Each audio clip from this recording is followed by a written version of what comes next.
23 November tahun lalu, sebanyak 6 pemohon yakni Demas Brian Wicaksono, Yuwono Pintadi, Fahru Rozi, Ibnu Rahmajaya, Rianto, dan Nono Marijono mengajukan uji materi Undang-Undang Nomor 7 Tahun 2017 tentang pemilu dengan sistem proporsional terbuka ke Mahkamah Konstitusi.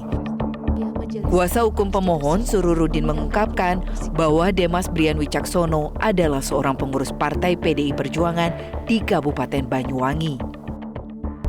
Para penolak sistem pemilu dengan proporsional tertutup mulai bersikap keras secara terbuka. Presiden Republik Indonesia ke-6 Susilo Bambang Yudhoyono menduga adanya gelagat dari MK akan mengubah sistem pemilu menjadi proporsional tertutup.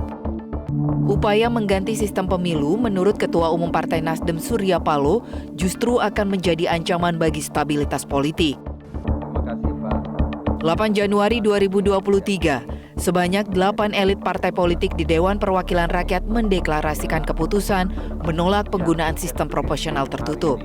Mereka tetap menginginkan pemilu 2024 menggunakan sistem proporsional terbuka.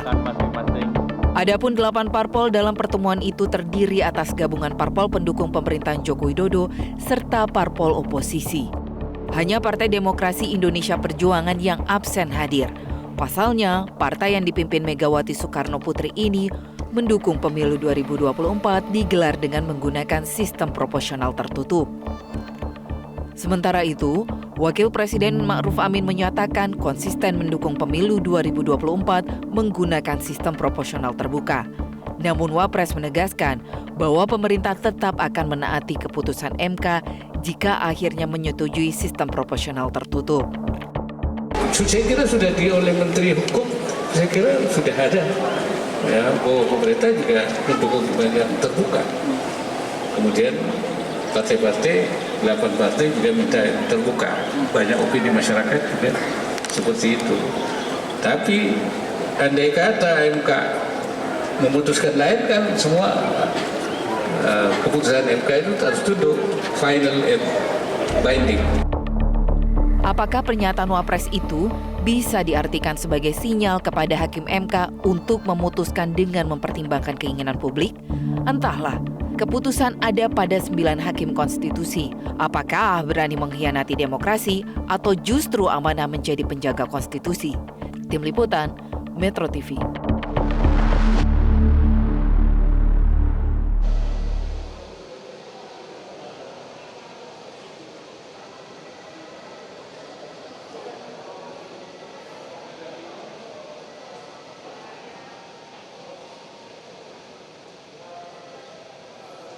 Ya, Anda kembali di Breaking News Metro TV. Pemirsa, saat ini kami masih berada langsung di gedung Mahkamah Konstitusi. Ini adalah bagian dalam, tepatnya berada di depan ruang sidang pleno ya. Di depan ruang sidang pleno nanti tempat berlangsungnya sidang pembacaan putusan gugatan Undang-Undang Pemilu Sistem Proporsional Terbuka.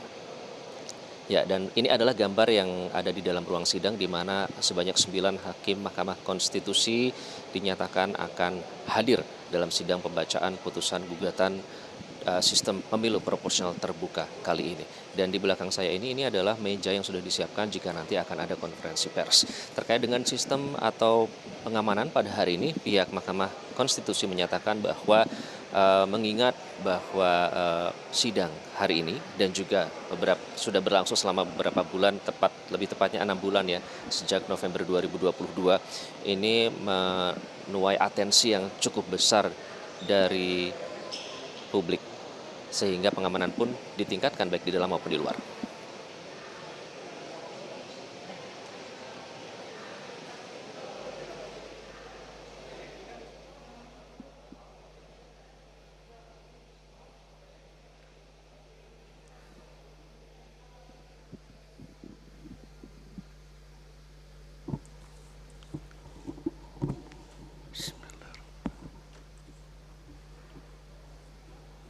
Sidang dibuka dan dinyatakan terbuka untuk umum. Assalamualaikum warahmatullahi wabarakatuh. Selamat pagi, salam sejahtera untuk kita semua. Pada hari ini agenda persidangan Mahkamah Konstitusi adalah pengucapan beberapa ketetapan dan putusan. Ada 6 perkara. Ya, untuk mempersingkat waktu, kita langsung memulai dengan pengucapan ketetapan.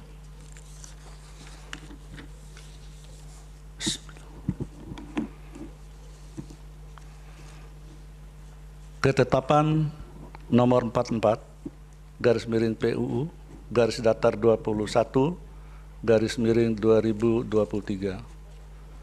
Demi keadilan berdasarkan ketuhanan yang Maha Esa, Mahkamah Konstitusi Republik Indonesia yang mengadili perkara konstitusi pada tingkat pertama dan terakhir menjatuhkan ketetapan dalam perkara pengujian Undang-Undang Nomor 13 Tahun 2022 tentang perubahan kedua atas Undang-Undang Nomor 12 Tahun 2011 tentang pembentukan peraturan perundang-undangan terhadap Undang-Undang Dasar Negara Republik Indonesia tahun 1945 sebagai berikut.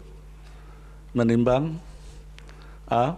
Bahwa Mahkamah Konstitusi telah menerima permohonan bertanggal 10 April 2023 yang diajukan oleh Albert Ola Masan Setiawan Muda dan Andrew Chua yang berdasarkan surat kuasa khusus bertanggal 10 April 2023 memberi kuasa kepada Rizky Kurniawan yang diterima kepanitraan Mahkamah Konstitusi pada tanggal 10 April 2023 berdasarkan akta pengajuan permohonan pemohon nomor 37 dan seterusnya dan telah dicatat dalam buku registrasi perkara konstitusi elektronik pada tanggal 17 April 2023 dengan nomor 44 garis miring PUU garis datar 21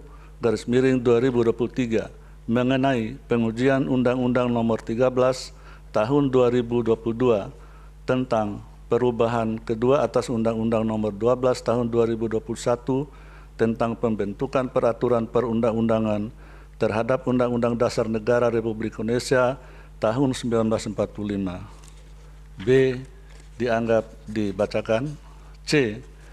Bahwa terhadap permohonan tersebut, Mahkamah telah menyelenggarakan persidangan pada tanggal 11 Mei 2023 dengan agenda pemeriksaan pendahuluan.